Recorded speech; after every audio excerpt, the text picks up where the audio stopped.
From flooded streets It was about 40 inches deep. to dry land and cars. That's a really good feeling. Finally, driving through Paden Road in Worcester. It was a good feeling this morning. It's a feeling Todd Paden has waited on for weeks.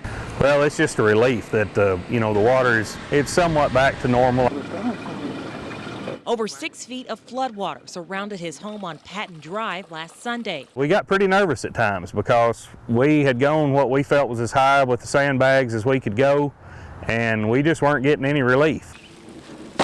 The only things keeping the water out, this wall and thousands of sandbags. I never even imagined anything. If I wouldn't have built up here where I did.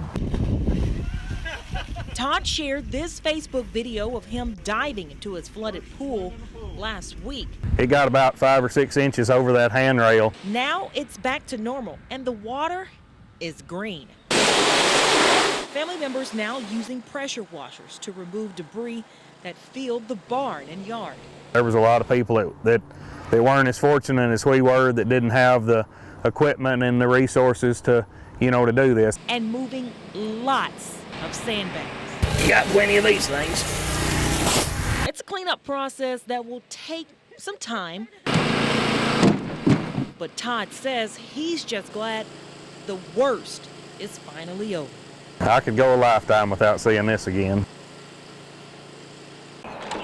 That's just not fair at all. Stocking up on an essential You need water to live. that's supposed to come with his rent. You don't treat people like this. Jonathan Campos spending his Father's Day fighting to keep his family comfortable We're all in the same boat. after he and his neighbors at B&M Trailer Park caught wind of this letter floating around, I'm sorry to inform all tenants, but the park is shutting down. saying their water's being cut off tomorrow and they need to move out by next month. Where's the justice at?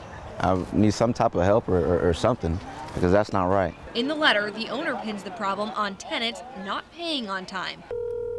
She didn't want to go on camera, but her daughter told us over the phone the park owes the city of Bryant over $100,000, mainly in sewer bills. This has been a long-running issue with the city of Bryant, and they have been trying to force my mother out of business. Leaving families who just moved in I'm a single mom with kids, so I really appreciate it if you just be honest with me. questioning why they weren't sold this reality before unpacking. We're living day by day, dollar for dollar. Meanwhile, Campos is preparing proof, All these receipts right here. showing his rent paid in full and on time, calling on the landlord to fill the promise his family banked on. Do your job. You're our landlord. Take care of us.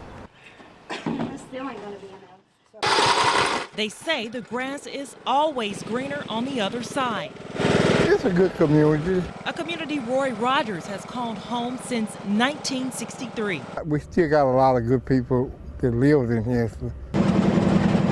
But there's one thing Rogers says is not so good. The train brings a lot of problems. Problems Rogers says he can't fix. This train track sits right in front of his home on North Cedar Street and Hensley Road near State Highway 365. It interferes with their work, and even worse, they interfere with when people get sick. Sitting here for about an hour and a half. Rogers' stepdaughter captured this video last week. It's gotten so bad that when we call, they call it the Hensley train. He says he calls Union Pacific all the time. Woo, it hurted no more. So my daughter used to work in Little Rock at night, and she come home late at night, and she be sitting over there across the track. So instead of sitting on the tracks for long periods of time, I would like to see overpass like we got in Red Pill. he's hoping this problem will pass on by. You get ready to go somewhere, you don't know where you're gonna get out of. You come back home, you don't know how long you're gonna be sitting there. Some would consider dancing an art. It's an amazing feeling. Or music made visible. Dancing is like another part of us. Meet Slime,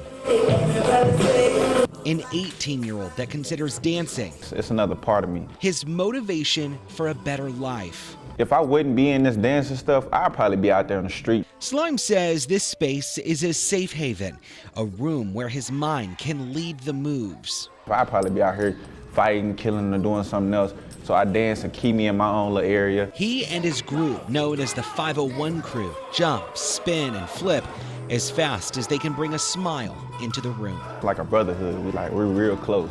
This is their place. Katie Lyons is the crew's coach. She's also the owner of Jacksonville's Spotlight Dance Complex. She says this team is beating the odds. They all come from low-income families.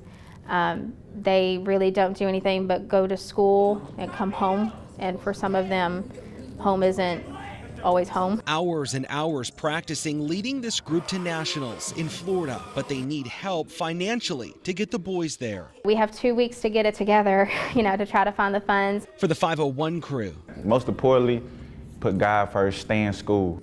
they're dancing through life, looking in the mirror, confident in the men they're becoming.